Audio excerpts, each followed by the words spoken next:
1 Peter 1:25. The word of the Lord abides forever. That word is the good news which was preached to you. O devoted servant of God, St. Francis Xavier, your heart was burning with love for Jesus. Impelled by this love, you went from country to country and spent yourself unto death, proclaiming the name of Jesus and the good news of salvation. That is why the Father filled you with glory in heaven and preserved your body from corruption here on earth.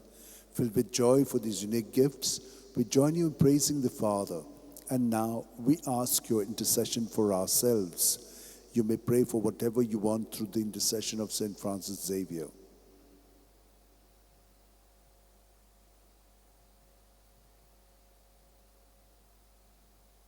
We ask you to obtain for us the fulfillment of these desires, if pleasing to the Father, and for everything together with you, we praise the Father through Jesus in the Spirit.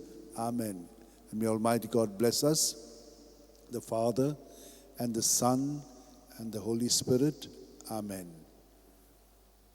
San Francis Xavier, Voda Cura, Radhi Samcha Mogan, Las Lolia, Besaungal Saiba, Desaramcha, Sambalungamka, Gopantuja, Besaungal Saiba, Sharar Goincha, Sambalung Sodakal, Gopantuja,